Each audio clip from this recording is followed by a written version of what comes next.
The story was told of two high school boys that grew up in the same environment, went to school in the same place, and now after high school, each one went his way.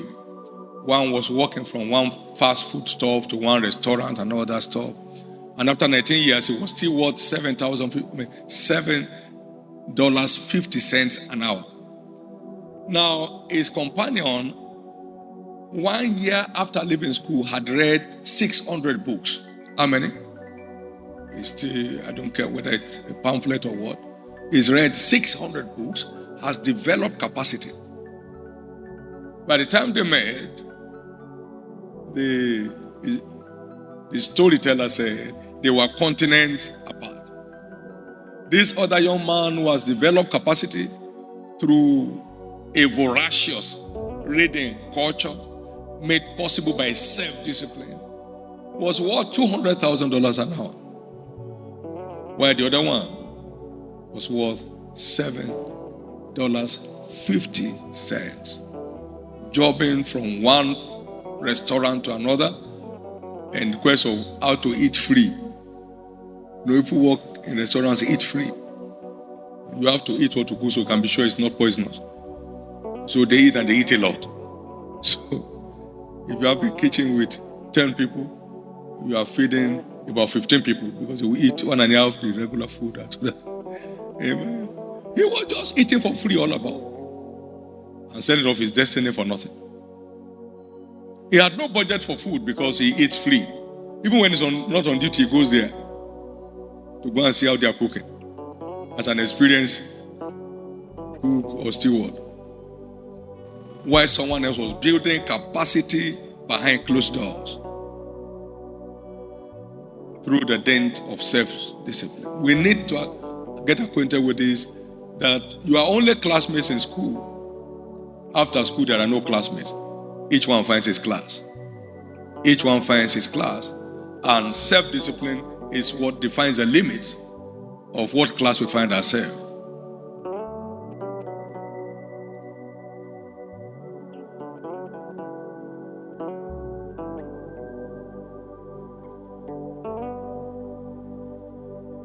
My prayer this morning is that no one here will waste his youth.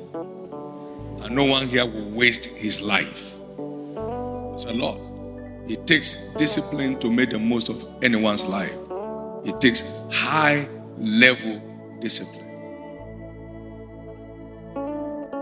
You'll soon be out of here and nobody's running after you. You can sleep 12 hours a day. That means by the time you are 70, you have slept for 35 years. You're unconscious 35 years. Every time somebody is sleeping only 3 hours, or 8 hours, call it 8 hours. He slept only 1/3. So he's beating you. Somebody is spending 16 hours. They can't get the same result. They cannot get the same result.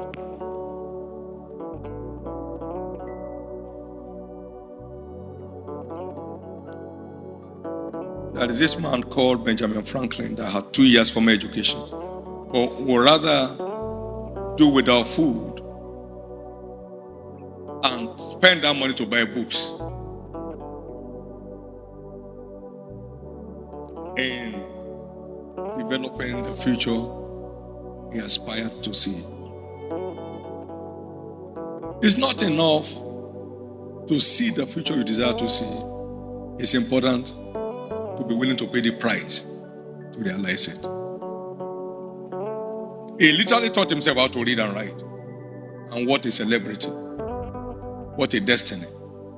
Today there's Benjamin Franklin Day recognized in America. He grew to become a foremost philosopher, a diplomat, an educationist, a researcher. One man.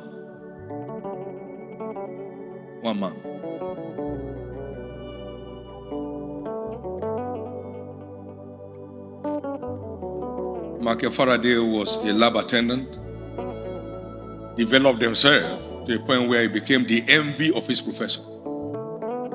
Ended his journey recognized as a man of science. great name out of self-discipline. Anybody can make anything out of his life if he's willing to pay the price for it.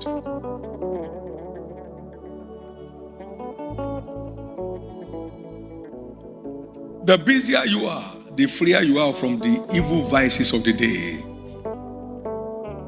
So, it goes beyond just accomplishing your goals. It protects your life from the devourer.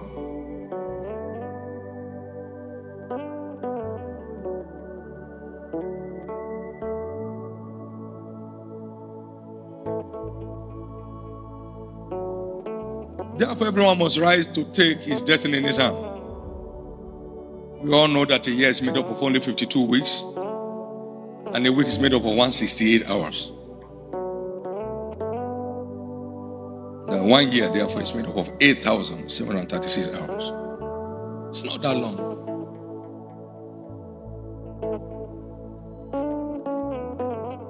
No one has 1,000,000 hours on earth, because 100 full engaged life is still less than 1,000,000 hours. Let's wake up and take responsibility. The worth of any life is a function of the worth of his time. Talk about in his lifetime. What his time was worth while he lived. Quality time investors usually ends up as newsmakers. All smart time investors, more often than not, end up as stars in their fields of endeavors.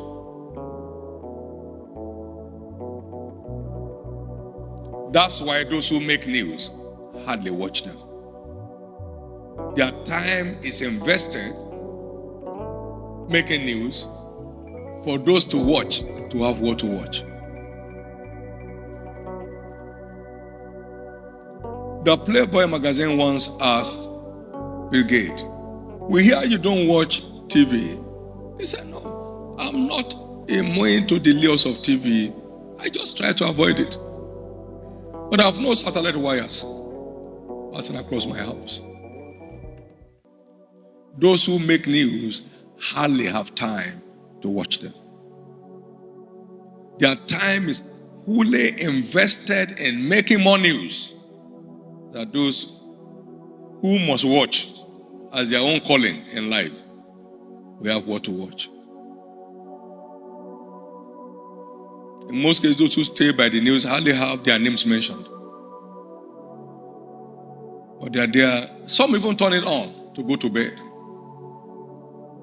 They wake up in the morning, maybe they want to ease themselves.